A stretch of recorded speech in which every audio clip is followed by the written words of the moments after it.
Tea with Tom and Alice. Here we go. Week 3. And straight into it. Last week was the Balmoral saga. And, sponsorship for T-shirts. Yeah, Salty sponsorship. We've had some progress with that, actually. So yep. We're just, after this, going to do a mock-up of Salty T-shirts. And then hopefully we're happy with that. And that's a go-ahead. We're just trying to decide colour, teal or navy. Debates. I'm leaning navy. I think it's more a saltire colour than teal. Teal's been popular on the rebel side of things. Yeah. How many people have said or seen the teal T-shirts and be like, oh, that feels like a rebel colour? Oh, no, I don't think anyone said, oh, that feels like a rebel colour. Yeah, a couple of people have said that to me. A rebel colour. I've had a lot of people say, oh, they really like it. And I was like, oh... Here's the first fight of Name and shame. Who said that feels like a rebel colour? Well, I swear it was people at Westburn. Okay. They're very popular though. Chats this week. Well, this weekend, what we got coming up? We've got a big monster 2-3 day hike. Yeah. Going from Glenfinnan Viaduct. For those of you who don't know it, it's the Harry Potter train bridge. And then we're walking along to the most remote pub in Scotland in Knoydart. So it's a 2 nights wild camp. 3rd day we should be there. Camp in a proper campsite. And then ferry back to Malig. Weather's looking good. Midges shouldn't be around. So it should be an epic trip.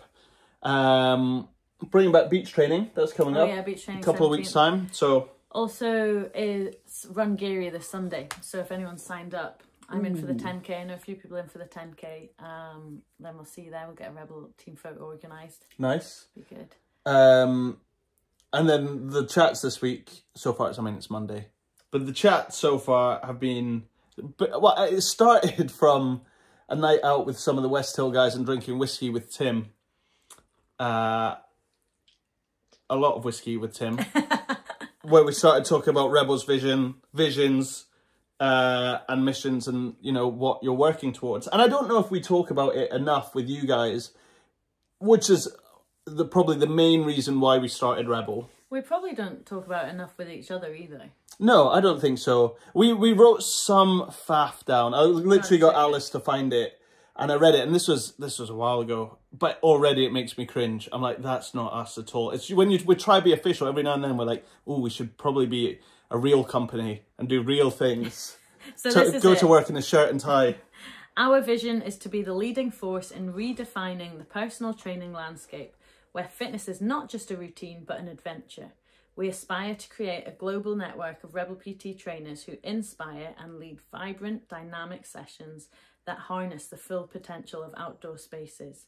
Through our commitment to innovation, community and personal growth, we aim to make Rebel PT a place where every workout is an opportunity for discovery, connection and transformation. Now try and repeat that. It's not like I disagree, but Tom read the first sentence and I switched. I was like, when did we write this? But it's just... The first bit about adventure I like. Yeah. But we were talking about it earlier, being like, right, why do we do what we do? What's important to us? And it's always been a well-being and lifestyle thing. You know, Rebel started because I wanted to have more people to go out and play with. Essentially, easiest terms, I wanted more people to go out and play with.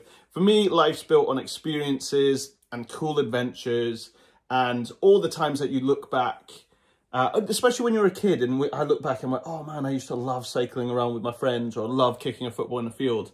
And I wanted those times to continue. So it's the same now. So if I look back at all my favourite times over the last couple of years, a lot of it is based around the adventures I've had with you guys, hikes, runs, bike rides, camping trips, nights out. Agree. But like, did it not start also because in London you were having to choose like, oh, will I go to the gym tonight or will I go and drink with my friends? Like you couldn't fit in both because it was such a work hard like environment, and you were like, well, actually I want to keep fit but I also want to see my friends, so how can I incorporate both? Yeah, I just wanted to part. I guess it is because, you know, there's always that, oh, let's go for a pint, which is fine. I like going for a pint. I like whiskey with Tim. I like that sort of thing. But I like the adventure side more. Like, so that was always a bigger part of my lifestyle. So, yeah, I mean, the first trip we did was taking some friends up Loch Nagar, which was really cool. Getting lost. Getting lost. But memorable. Yeah. So this is what our vision is. Like, so healthy lifestyles, well-being is just being able to do the things you enjoy doing with the people you enjoy doing them with. Yeah. And I think, like... doing cool things with cool people. Cool things with cool people is a good way of putting it. I think, like, I just also want it to be more natural for people to see exercise as a day, like, as part of their life and part of their day, where it's not a hindrance. Like, too often, especially in the early days when we did a lot of the business networking and things, as soon as Tom and I said, oh, we run an outdoor boot camp company, we'd be like, oh, that's not for me. No, I wouldn't do that. And there's like this mental barrier, this block where people are like, oh no, as soon as exercise is mentioned or the thought of sweating, it's like, no. But how do we get to that point where it's just a natural point of people's lifestyle and it just becomes part of what they do without having that negative automatic reaction? I'd love. But let's say you went for a run today and it's not like, oh, I've got to go for a run, like this is such an effort. It's I'm meeting Hannah and we're going for a run, and there were a couple other rebels there, and it was a nice group of people. Meryl Cooper is the run coach, actually. Out in Bankree. Definitely recommend some of the runs. I've not been, but every Monday at 12 o'clock. Yeah, it's good. It's a good way of getting out, and so in long-term goals as well, like. What are long-term goals? No, like in the whole grand scheme of things, I think Aberdeen's got such a great outdoor lifestyle that a lot of people don't make the most of it. Where I think putting Aberdeen on the map for... Where else in the world do you have mountains 20-30 minutes that way, beaches 20-30 minutes that way, locks in the other direction, all on your doorstep? Little hills like Sculty, Benahee, Clacknaben, you've got Donata Castle, great set of stairs there. But you know, there's so much. Yeah. Cliffs. And so there's, on the side note, back to the vision stuff, like them long-term plans, this is it. So I can't remember if I spoke about this on one of these videos, but I ended last year not feeling flat, but being like, oh, I felt something was missing. I mean, I had sprained my ankle pretty badly in June and was out for about 6 months.